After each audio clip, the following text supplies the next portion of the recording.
everyone. I'm Ellie Perlman. I'm a real estate investor and a syndicator. But enough about me. You're here to learn, and I'm going to try and give you as much value as possible in the next 20 to 30 minutes. So basically my presentation is going to talk about how you utilize the social media platform to attract capital, to raise money, and how you build a platform that can help you do that effectively. So I'm going to start with the concept, then actionable steps for those of you who like to take notes, and then I'm going to tell you how I did it. And basically, I mean, this method works. I used social media to raise millions in real estate, and it really helped me scale my business a lot faster than others around me that started at the same time. So basically, we're going to talk about why social media platform, why thought leadership platform, then talk about who, what, and how. So the first part is actually why. And what you want to ask is why you're doing this, why using social media. You have to find the why. Are you trying to break into the syndication, real estate syndication model? Are you trying, maybe you're already doing that and you want to scale a lot faster. So you have to know your why.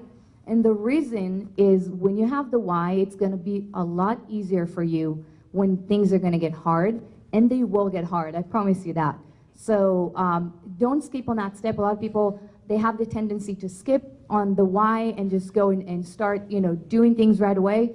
Pause and think about it and have your why. So the actionable step is actually to write down your why. Why are you doing this? And by the way, if you guys want, I can send you, you can email me after, I can send you the presentation. My why is that I wanted to scale and I wanted to do it fast. I have an MBA degree, so for me, everything I look at it as a system. I look at it as a process that I need to build. And that's how when I started raising capital, that's how I looked at it. I didn't look at it as, oh, I'm going to do one deal and then see what happens and go to the other deal. From day one, my entire focus was to build a business and to scale. And social media was one of the best ways for me to scale and fast. The second part is the who, and this is also a very, very extremely important part. You gotta understand who you're talking to. If you're speaking to everybody, you're speaking to nobody. You have to understand who are you targeting, because everything you're gonna do is gonna be very direct towards your target audience. And these are examples of syndicators that I know that became my friends now, and each of them were targeting different type of investors, and this has been working great for them. So you have to understand, you have to make up your mind. Are you going to talk to retirees and maybe target target either 401ks or any retirement funds? Are you working in a corporate environment and you know a lot of people there, and that's who you are. So that's going to be a lot easier if you understand who you're targeting. So write down, the way to do it is to write down, take a piece of paper and just write, who are the circles that you run into? Which, parts of society are you part of? And that's going to be a lot easier. It could be professional or personal, one of the other, or actually both is better. Then I would choose one audience that you related to the most. And that's going to be the easiest sale. If you're going to talk to people that are just like you, that either grew up with you, went to the same school with you, it's going to be a lot easier and a lot more natural. And then everything you do on social media, you have to talk to your audience. Every little thing, every blog post, your website, every video, you have to have that in mind. Before I create anything, I think, okay, is my target audience, is that what they want to see? Is there any value for them?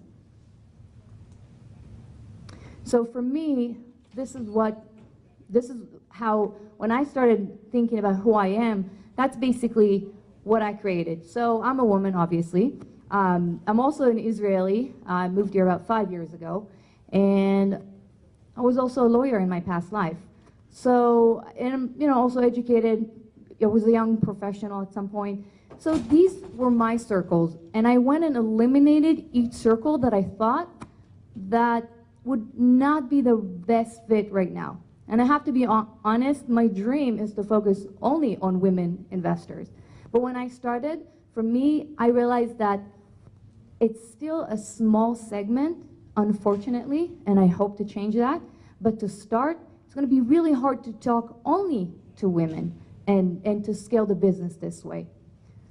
Same, I just went, same for Israeli, it's like targeting only the state of New York. So just in terms of the exposure, it wasn't big enough. So I decided to focus on that side, professional, educated, passive investors, and this is basically what worked for me.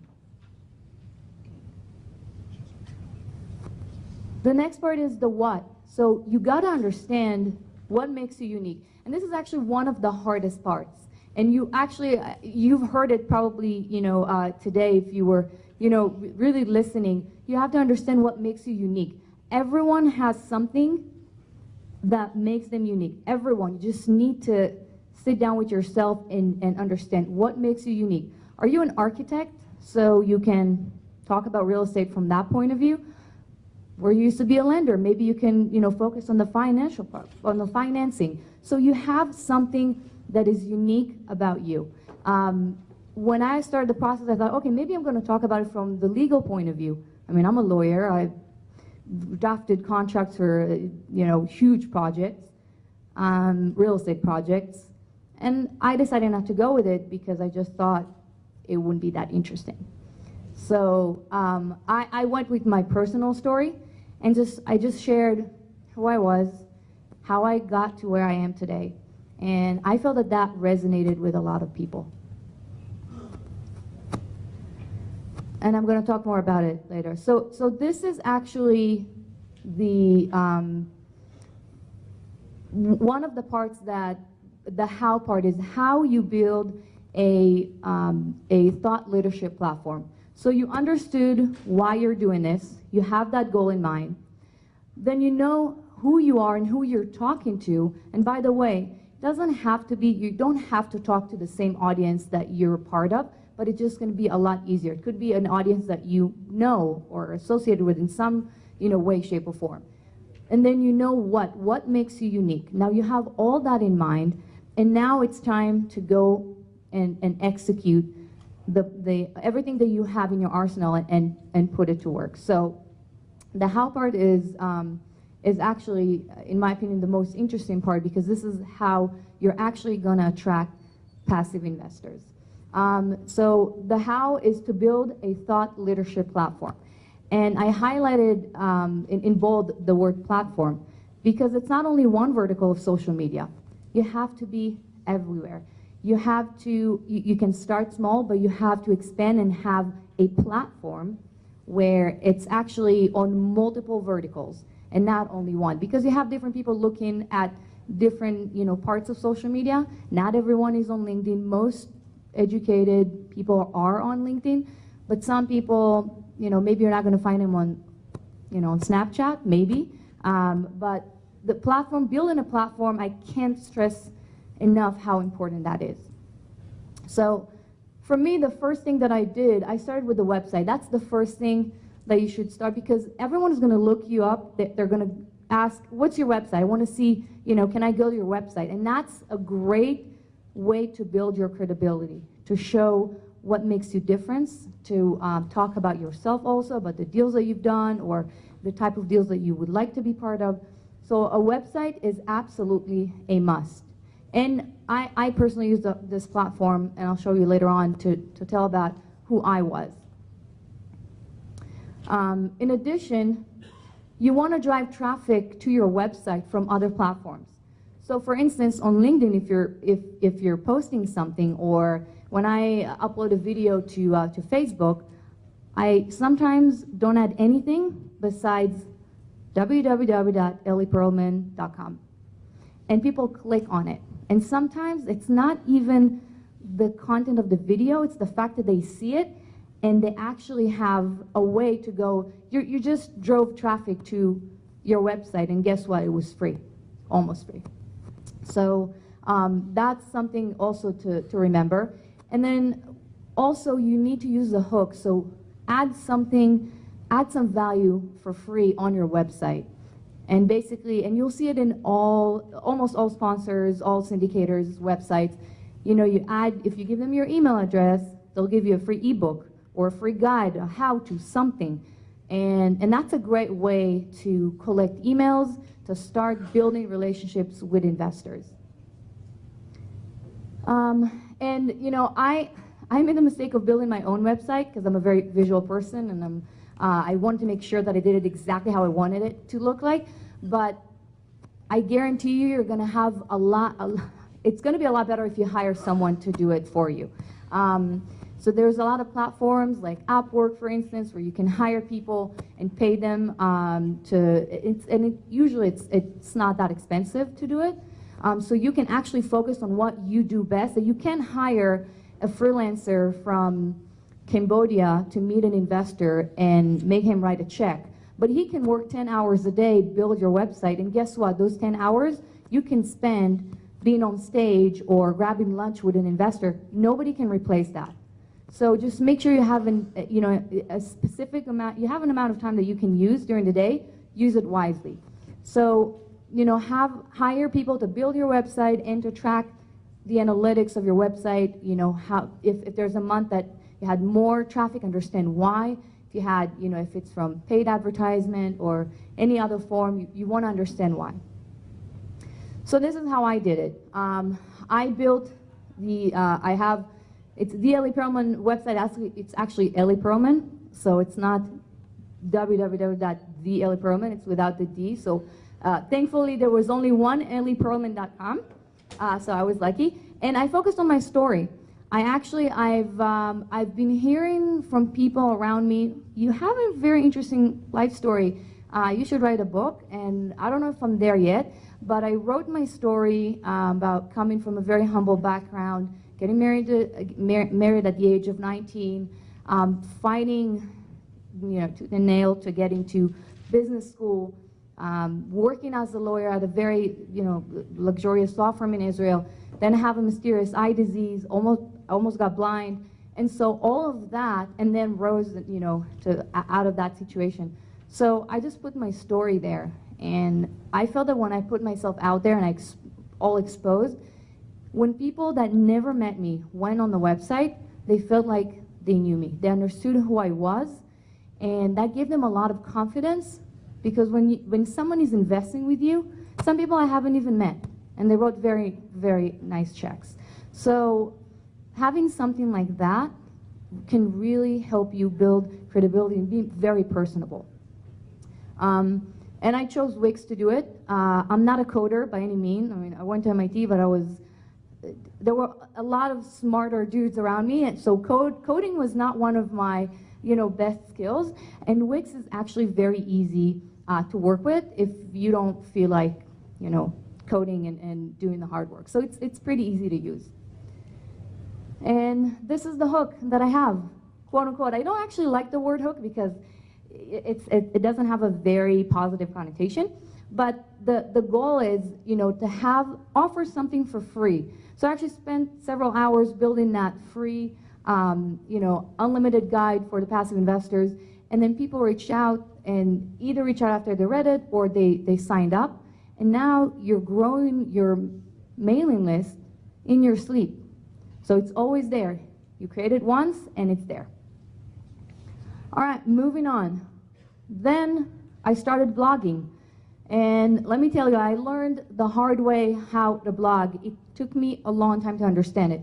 So, but first of all, before I even started writing down anything, I thought, okay, my target audience, educated passive investors, are they going to be interested in what I'm going to write? Is this for them? Is it going to answer a question? And I was actually having a conversation with one of my potential investors, and he asked me some questions, and at the end I said, thank you for asking that, because you gave me 3 topics for my next, you know, blogs, because he asked us good questions that now it was part, and that's another tactic of how you get ideas to write about. Whatever your investors are asking you, answer those questions, write a blog about it. Let me see why it's not working. All right. Make sure you post your blog on literally everywhere. On Facebook, on LinkedIn. I'm also posting on Medium, Reddit, just everywhere. All right. So, and batch them. I usually take a Saturday once a month, and then I just write all 4 or 5. All 4 or 5 of them, I'm in the zone. It's a lot easier than trying to do it every week. All right, monitor the engagement. So understand, there are a lot of tools that can teach you, that can not teach you, but show you which topics are more interesting. There's a LinkedIn trick, which is basically instead of posting the post on LinkedIn, you write it down. If you look on LinkedIn, you'll see how I do it. You write down a summary of it as a post, and then the first comment is basically going to be a link to the post, and it gets over 1,000 views because posts just, for some reason, get more views than posting the blog directly there. And after a while, I realized, okay, I'm writing everything down. Maybe someone can help me with that. So I hired a copywriter. You know, the cost could be, it's really not significant. And now I have more time to meet with investors, to be, you know, to fly out and across the country and meet interesting people. And this is something, for me, if someone else can do it, so I can do, it's basically, what can I do that nobody else can? Not because I'm that special, but because I can't hire someone to come here and talk to someone about a deal and make them, it's just not gonna work. So all my efforts are to place myself where I'm most valuable. And that's what I'm trying to do. So just example of a blog. We have about a minute, so I'm gonna make it a little bit shorter. So the next thing was a podcast. You gotta find an angle, an unique angle, because there's so many podcasters out there. You have to be, I mean, you have to differentiate yourself in one way, and it's such an amazing networking tool. I met so many interesting people, and I've built very strong relationships by having people on my podcast, because if you reach out to someone and say, hey, I want to have you on my podcast, I almost never got a no. Everyone is happy to be there. Everyone is happy to talk. So that's, just use it for networking also. Even if nobody listened to my podcast, just from the amazing networking that I've developed through it. And you'll see Kathy Fettke, she's amazing. She's going to talk tomorrow. She was on my podcast. So for me, it was just a great tool to know people. And again, batch. I have 1 day a month where I have back-to-back interviews, and that's it. Because it's really hard to try and do a podcast every week or every 4 days. It's a lot easier when you batch. So that was my podcast. I chose because I started with my own personal story on the website. I continued with that theme and had I bring in investors and they talk about their personal stories and how syndications went bad, and interesting things that happened to them also in development. So, and of course I have a team. I hired an editor to edit it, and I also have a personal assistant that helping me with scheduling. I'm gonna run through it real quick. Online forums is a great way to meet passive investors, but never go for the hard sell, and never go to online forums and say, hey, I have a deal, who wants to invest with me? I always add value, and I spent hours on the phone with people that just wanted to ask questions, and it just turned, they ended up writing a check. So never expect anything, always be there to add value, help people. People want to start in real estate, just remember where you started and just try and give back. You'll find it very rewarding. I use Bigger Pockets. I'm not affiliated with them, so it's not an advertisement, but for me, it really helped. That's a great way for investors, passive investors, and active investors to be in the same place.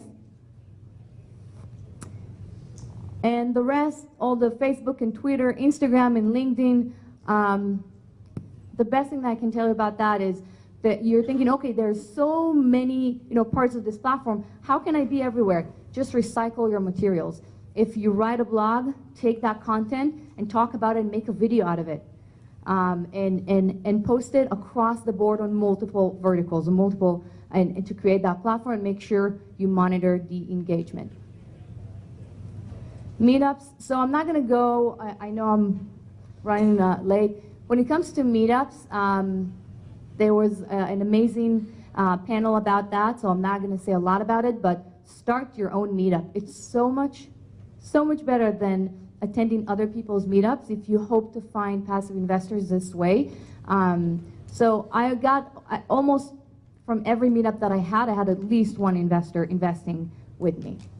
So I provide value. I try to do that in all my meetups, and I basically educate passive investors on how to invest passively, how to vet the deals, how to vet the sponsor, and that's been, it worked for me, and I enjoy meeting people. So the actionable steps, you have to choose which part of the platform you want to start with, and have a timeline. Okay, today or in 5 days I'm going to start blogging. A month from now I'm going to start with a podcast, and just go one step at a time. It's very, very important to have, to have this timeline and choose a theme and stick to it. That's really going to help out, and that way you can build your platform, hire some people to help you do that, and also always analyze it.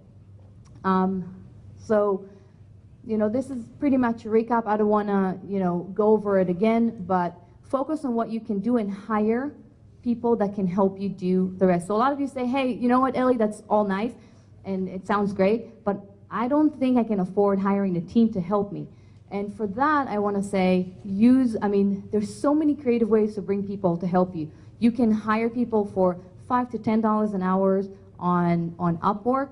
You can find students from your, just schools around you, and for a summer internship, they'll be happy to work for free. So I'm a lawyer. I can say that there's a legal issue there. So make sure that you're good, that they're getting at least credits, because you want to, SEC is one thing, but just the legislature and just in general, just make sure you're doing everything legitimately, and be consistent. If you're consistent, not blogging every time you have some time to to post anything, that's key. And that's basically, building a social media team is crucial if you want to scale. A little bit of money can get a long way, but building the team doesn't matter if it's free labor or someone, I heard about people that helped a syndicator who just started for equity. I personally would not do that, but it might work for someone. So use social media because it actually works. It's free to use, and you can always hire people to help you scale and go to the next level.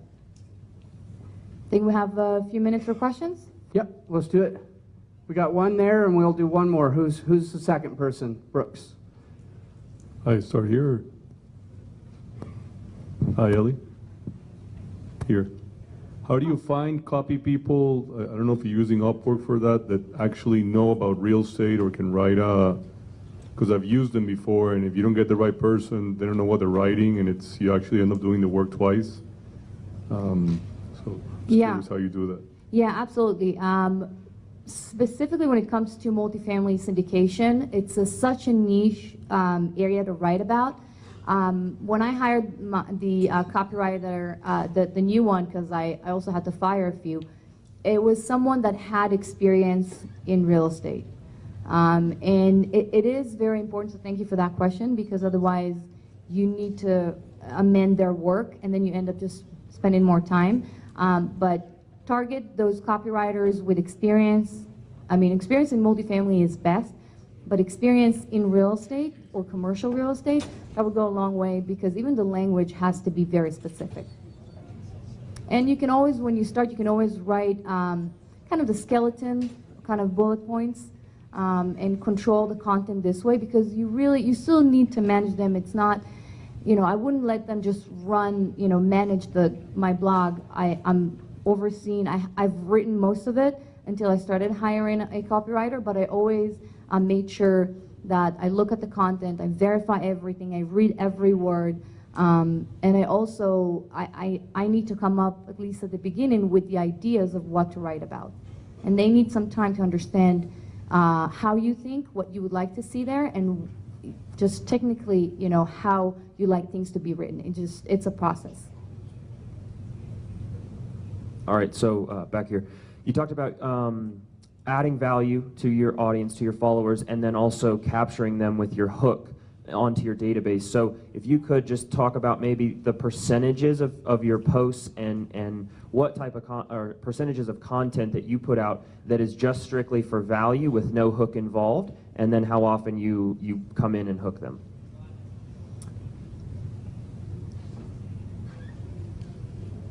So only the website is the only place where I collect emails. That's it. For the most part, it's just a content that is out there to provide value. And I will meet with people even though I know they're most likely not going to invest, because I enjoy meeting new people. For me, it's fun. And I also find it very rewarding, because I remember when I started, I had so many questions, I had no idea where to start. But in terms of percentage, I would say probably 90% of what I put out there is absolutely, I just provide value and someone can read and skim through it. And it's really not it's not about big numbers here, because you're looking for quality, most likely accredited investors. So it's not consumer product where I need thousands of people to buy a certain mug that I'm producing. I need that one person that will bring on $250,000 check and join me on my investments. And usually it takes time to build that trust, to build that credibility, and so it's not only one post, it's not only one video. And that's why it's a platform. So it's over time, and then there's a depth to it in terms of multiple verticals. Thank you.